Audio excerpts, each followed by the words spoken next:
qual muitos de nós às vezes nos habituamos simplesmente ao combate contra o modernismo, contra o mundo moderno, etc. Porém, se não combatermos a nós mesmos, né, vamos perecer. Né? E por isso que é muito importante conhecer um pouco do organismo espiritual da vida sobrenatural, da vida na graça. Sobretudo, como diz o padre Reginaldo Garrigou-Lagrange, recomendo muito seus livros, inclusive As Três Idades da Vida Interior. Creio que se encontra em espanhol. Três Idades da Vida Interior, do padre Reginaldo Garrigou-Lagrange. Lá nesse livro ele trata da primeira via, que é a via purgativa, ou vida purgativa, depois a vida iluminativa do espírito, e por último, a última de todas, a via unitiva ou de união com Deus. Muitos poucos católicos conhecem essas coisas. Né? Um outro tratado muito bom que eu recomendo, do padre Tanqueray, Compêndio de Teologia Cética e Mística. Creio que não somente os religiosos, mas todos os católicos devem ser versados nesse conhecimento, na cética e na mística. Senão não conseguirão passar dessas fases. Nós que somos sacerdotes e confessores, vemos que a maioria das pessoas, na confissão, na direção espiritual, a maioria das pessoas não conseguem passar dessa primeira fase, que é a vida purgativa do espírito. Então todo mundo, de uma certa maneira, claro que ninguém sabe onde está, passa por essas três vias, purgativa, iluminativa e unitiva.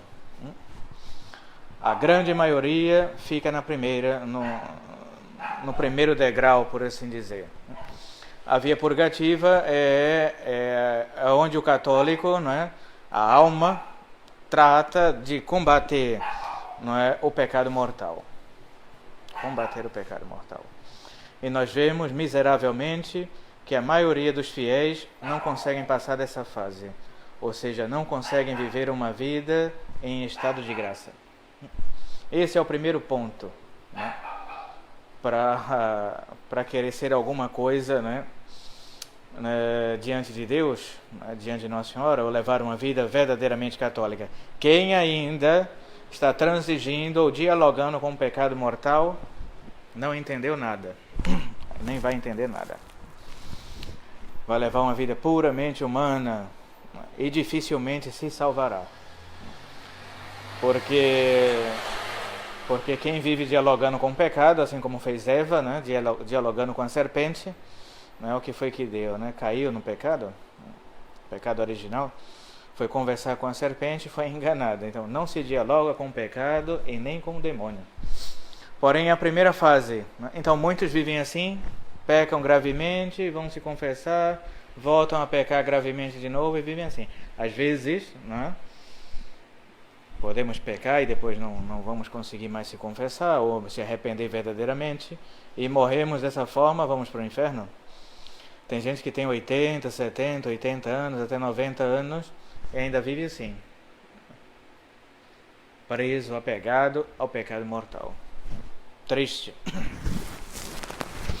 Pois bem, falemos um pouco então sobre a via purgativa.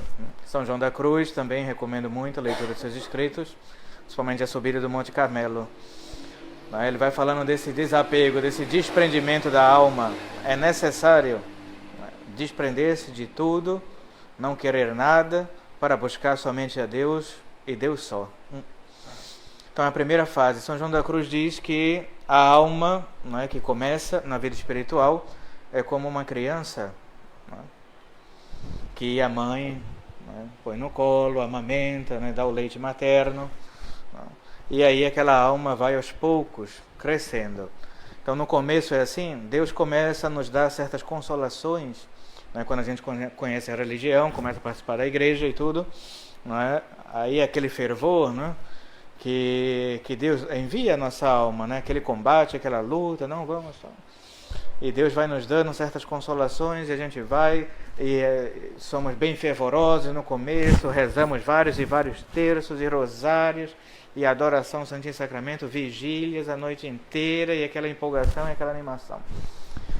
Deus faz isso com a alma, né, para atraí-la até Ele, né? Ao menos dá aquele gosto sensível no começo, aquele gás, né, inicial. Depois a criança vai crescendo, não? Começa a andar com as próprias pernas e tudo, e já começa a se alimentar de coisa mais sólida, né?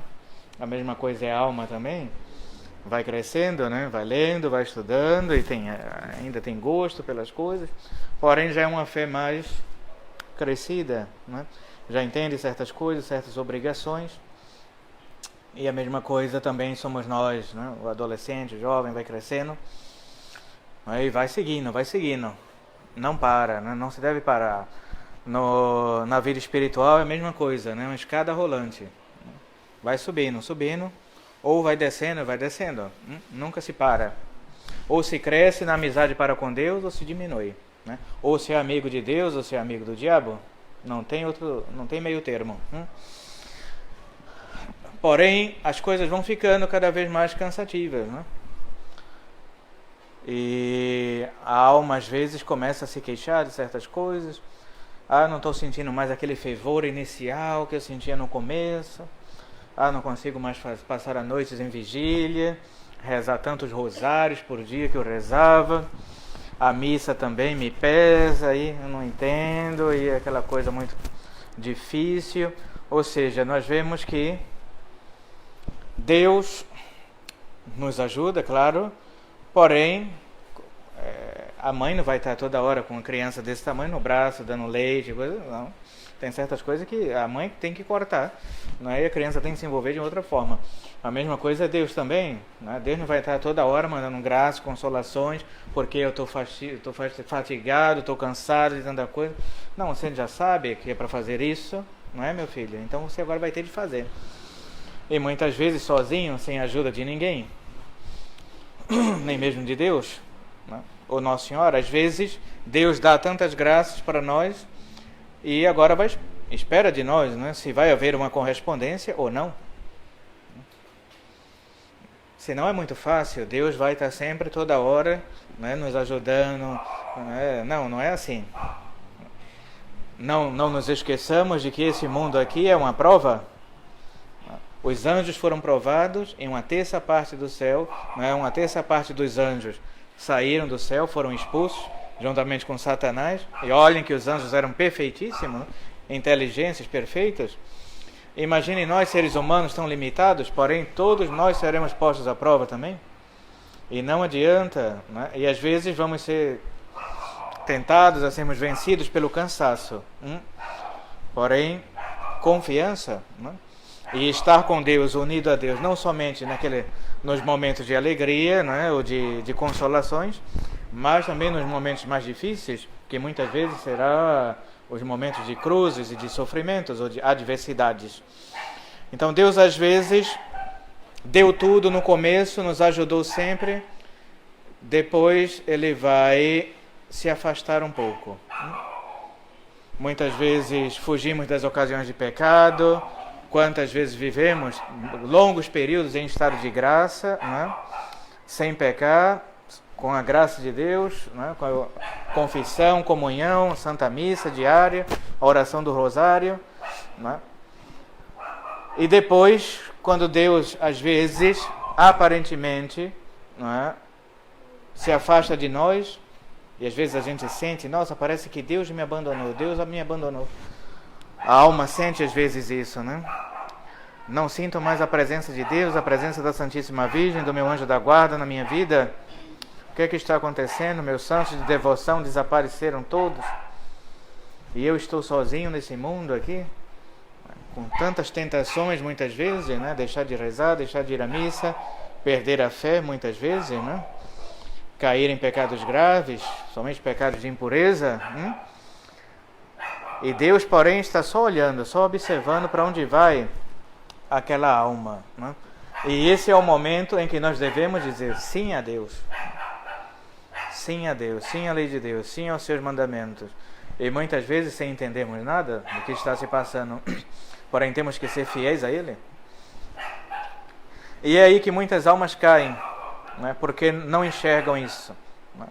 Às vezes cobram muito de Deus, querem sempre, estavam acostumados com aquelas consolações, em sentir tudo, como eu falei no último sermão, né, do carismatismo, que é uma praga para a alma, né, para a vida espiritual, esse carismatismo da igreja modernista, né, conciliar. Eu estou sentindo tudo, estou sentindo Deus, eu sinto, né, eu sinto que hoje eu tenho que rezar, mas quando isso acaba, esse sentimentalismo barato, não é? Aí ninguém reza, todo mundo volta a pecar, leva uma vida liberal, imodesta, tudo isso, não? Porque não sente mais nada. Porque não conhece essas fases, né, da vida espiritual e ascética.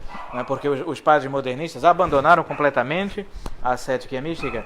Se não entenderiam que essas coisas, esse sentimentalismo, é muitas vezes essa coisa inicial que Deus nos ajuda a dar essas consolações, porém depois isso vai acabar. Vai acabar. Às vezes vai chegar um período de deserto, de secura espiritual, como falam os santos. Tiveram santos que passaram 30, 40, 50 anos com uma secura espiritual, sem sentir nem querer nada, a não ser morrer. E nós também, né, vamos chegar nesses períodos de secura, de aridez espiritual. E o que é que nós temos que fazer, se não ser fiéis? Ser fiéis? Senão, meus queridos irmãos, vamos viver como essas pessoas do mundo, né? Pecando, volta, se confessa, como eu falei ontem também depois da missa, né? Sobre as confissões sacrílegas, né? Mal feitas, é a mesma coisa, né? Peca, aí acha que vai se confessar e Deus perdoa, esconde pecados e leva uma vida assim, vai e volta, como se Deus se agradasse desse espírito, né, de tibieza, dessa alma tíbia e preguiçosa. De maneira nenhuma, né? Diz a Sagrada Escritura que vomitará os mornos. Vomitará. Também esse é um aspecto da vida espiritual, não é? Que é o começo. Então, temos que ser firmes nesse começo. Não é? Bem, e eu recomendo sempre leituras, né, relacionadas à paixão de Nosso Senhor Jesus Cristo. E a meditação também, meditar sempre nos sofrimentos de Cristo, está unido com a sua paixão. Santo Afonso tem um livro maravilhoso chamado A Paixão de Nosso Senhor Jesus Cristo. Procurar essas coisas, né, que são alimento da nossa alma. Sem esse alimento da nossa alma, que é a vida de oração, a vida de contemplação e de união com Deus, vai ser impossível esse combate, né, espiritual. O demônio vai nos vencer constantemente. Por isso que eu digo, o céu é para poucos, né? Ou para os violentos, como diz São Paulo também, aqueles que fazem violência e que querem se salvar. Agora, aqueles que não querem, é difícil. E vemos que a maioria das pessoas, a maioria se condenam e fazem pouco caso da sua alma. A maioria das pessoas se ocupam somente das coisas humanas, das coisas naturais. No trabalho, no dia a dia, na família, e isso e aquilo, escola, tal, né? Problemas para resolver, e a vida espiritual vai meses, né, sem rezar, sem se confessar, sem comungar, sem a missa, anos muitas vezes, né? E do que valeu a nossa vida, o nosso trabalho, os nossos esforços humanos? Nada. Ora et labora, diz São Bento na regra dele, né? Rezar e trabalhar. Não somente os fiéis devem passar a vida inteira rezando, e nem também devem passar a vida inteira trabalhando. Rezar e trabalhar, né? São os dois pesos, né, que a gente deve pôr na balança, né? Devem ficar iguaizinhos, né? Rezar e trabalhar. Tentar, como eu falei da última vez, fazer um método, né, de vida de oração, de como encaixar no nosso dia a dia o nosso rosário, a nossa leitura, 10 a 15 minutos, né, a nossa meditação, as nossas orações da manhã, as orações da noite, o exame de consciência. Como eu posso encaixar tudo isso? Né? Senão, vamos estar perdidos. Mesmo que muitas vezes, como eu falei, né? Não, Deus está longe, Deus não me ouve, Deus não está comigo. Mas o que é que eu tenho que fazer? Todos nós aqui estudamos e conhecemos o catecismo, conhecemos os mandamentos, a lei de Deus, os mandamentos da igreja. É isso que você tem de fazer? Querendo ou não, ser obrigado a isso, porque senão você não entra no céu. Então é melhor fazer esse esforço aqui nesse mundo para depois ganharmos o reino dos céus. Então esse é o primeiro combate da alma que inicia na vida espiritual. Fugir do pecado mortal. Não é normal que uma alma, que um católico, viva habitualmente cometendo pecado grave, pecado mortal. Toda semana está no confessionário, pecados graves. Não, há um problema. É um sinal de que essa alma ainda não se converteu. Converter-se quer dizer voltar-se para Deus, ainda não se voltou para Deus. Está apegada às coisas do mundo, e não consegue romper com esses pecados. Então, enquanto não se romper com o pecado mortal, é a característica de que a alma entrou, passou dessa fase que havia purgativa, é romper com o pecado. Aí muitas vezes vai custar, muitas vezes vamos ter que nos afastar de parentes, amigos, certos divertimentos ilícitos, tudo vai custando. E a alma tem que deixar tudo isso, abandonar tudo, e querer desejar somente a Deus.